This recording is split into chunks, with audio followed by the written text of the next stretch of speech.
ഈശോയിൽ സ്നേഹം നിറഞ്ഞവരെ, എഫേസൂസിലെ സഭയ്ക്ക് വിശുദ്ധ പൗലോസ്ലീഹ തൻ്റെ ലേഖനം എഴുതുമ്പോൾ 6-ാം അധ്യായം 18-ാം വാക്യത്തിൽ പ്രകാരം ഒരു ഉപദേശം ആ സഭയ്ക്കും ഇന്ന് നമുക്കും തരുവാണ്. വചനപ്രകാരം പറയുന്നു: നിങ്ങൾ അപേക്ഷകളോടും യാചനയോടും കൂടെ എല്ലാ സമയവും ആത്മാവിൽ പ്രാർത്ഥന നിരതരായിരിക്കുവിൻ. അവിശ്രാന്തി ഉണർന്നിരുന്ന് എല്ലാ വിശുദ്ധർക്കും വേണ്ടി പ്രാർത്ഥിക്കുവിൻ. എന്താ പൗലോസ്ലീഹ പറയുക? അപേക്ഷകളോടെ യാചനകളോടെ എല്ലാ സമയവും പ്രാർത്ഥിക്കണം. അപ്പോൾ ഒന്നാമത്, എല്ലാ സമയവും പ്രാർത്ഥിക്കുക, കൂടുതൽ സമയം പ്രാർത്ഥിക്കുക. ചിലപ്പോൾ ചിലരൊക്കെ പറയാറുണ്ട്, ഇടയ്ക്കൊക്കെ പ്രാർത്ഥിച്ചാൽ പോലെ, എന്തിനാ അധികം പ്രാർത്ഥിക്കുന്നേ?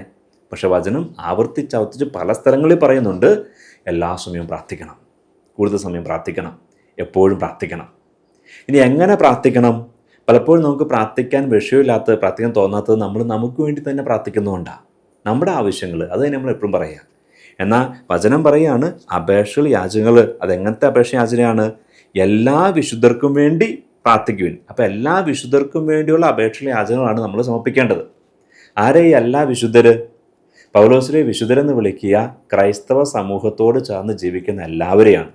അപ്പോൾ വിശുദ്ധിയിൽ എത്തിച്ചേർന്നവർ അല്ലെങ്കിൽ സ്വർഗത്തിൽ എത്തിയവരെന്നല്ല, മറിച്ച് സ്വർഗത്തിൽ ലക്ഷ്യമാക്കി യാത്ര ചെയ്യുന്ന ഓരോ ക്രൈസ്തവനും. ഒരുപക്ഷെ ഇന്ന് പാപത്തിൽ ജീവിക്കുന്ന ഒരു വ്യക്തിയായിരിക്കാം, അവൻ ലഭിച്ച വിളി അവന് മനസ്സിലാക്കിയിട്ടില്ലായിരിക്കാം.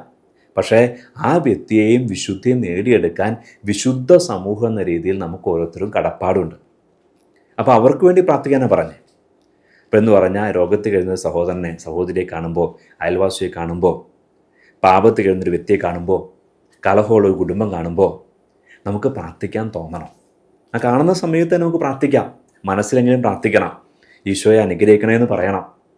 വേണമെങ്കിൽ ഒരു നന്മ പറഞ്ഞു പറയും, ഒരു എത്രയും നേരം മാതാവ്, അല്ലെങ്കിൽ പോണ വഴിക്ക് ഒരു കൊന്ത ഒക്കെ അവർക്ക് വേണ്ടി ചൊല്ലി പ്രാർത്ഥിക്കാം. അങ്ങനെ നമ്മൾ പ്രാർത്ഥിക്കാൻ തുടങ്ങിക്കേ. ഒരു ദേശത്തോടെ കടന്നു പോകുമ്പോൾ ആ കടന്നു പോകുന്ന ദേശത്തിന് വേണ്ടി പ്രാർത്ഥിക്കാൻ തുടങ്ങിക്കേ. അവിടെ തിന്മ മാറാൻ വേണ്ടി പ്രാർത്ഥിക്കാൻ തുടങ്ങിക്കേ. അപ്പോൾ നമുക്ക് എപ്പോഴും പ്രാർത്ഥിക്കാൻ പറ്റും. അങ്ങനെ എപ്പോഴും പ്രാർത്ഥന നിരതരായിരിക്കാൻ ദൈവത്തിൻ്റെ വചനം ആവശ്യപ്പെടുന്നു. ഇത് ദൈവത്തിൻ്റെ വചനമാണ്, ദൈവം ആവശ്യപ്പെടുന്ന കാര്യമാണ്. അപ്പോൾ നമ്മളത് ചെയ്യാൻ തുടങ്ങിക്കഴിയുമ്പോൾ അതിൻ്റെ പ്രതിഫലം നമുക്ക് ലഭിക്കുകയും ചെയ്യും. ഈശോ നമ്മെ സമർത്ഥമായിട്ട് അനുഗ്രഹിക്കട്ടെ.